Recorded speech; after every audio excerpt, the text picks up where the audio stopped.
Hi. Um, I'd like to talk a little bit about the idea of moral relativism or subjectivity and my assertion that there is some means, although in a strictly logical sense, it is true that all morality is relative and subjective and it's all human nature and human behavior.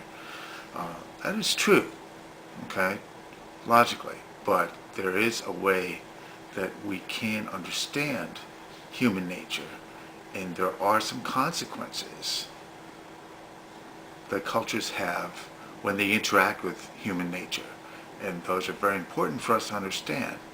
Um, there is a mathematics that can be formulated to explain how different societies either rise or fall, succeed or fail, based upon two components, basically.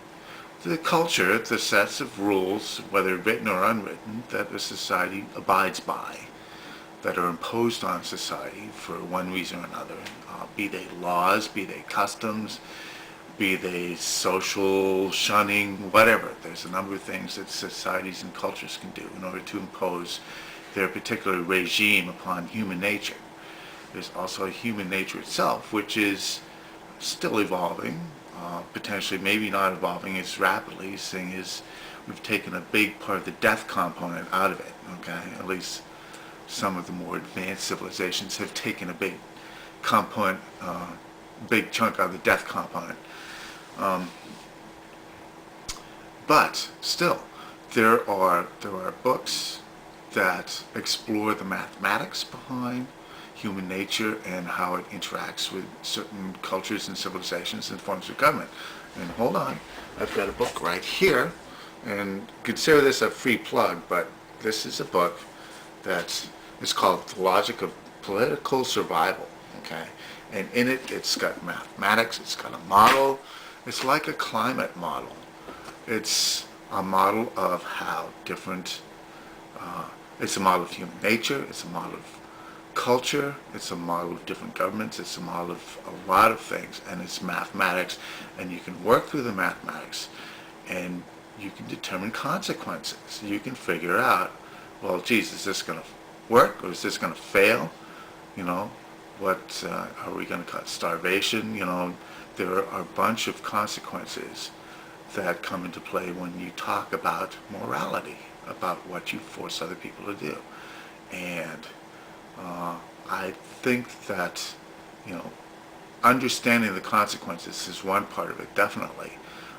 The other part of it is, well, that's all well and good. So you understand what's going to happen when you do certain things.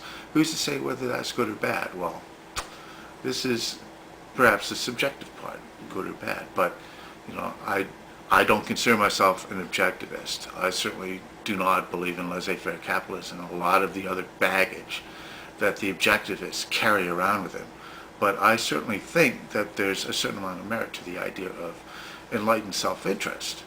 That if you understand the consequences, if you study and understand the consequences of human nature mixed with culture and societal rules, if you understand the consequences, you are living in that environment. That affects you. You have a certain amount of self-interest in seeing to it that you live in the kind of environment in which you think your survival is somewhat enhanced.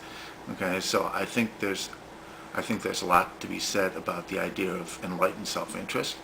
I don't carry all the baggage that the objectivists carry with them because, frankly, I think they carry it way too far, and they talk about laissez-faire capitalism and all this other stuff, which I think is complete horseshit, okay? Because there's externalities, there's a bunch of things I've discussed in other videos that I don't think laissez-faire capitalism is the ideal form of economy.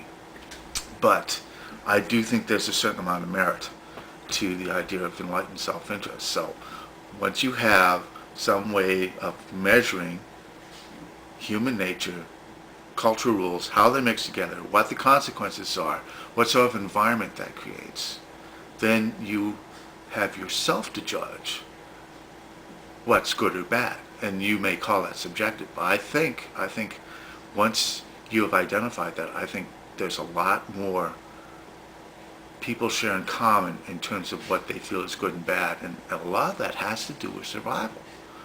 And a lot of that has to do with their chances of survival.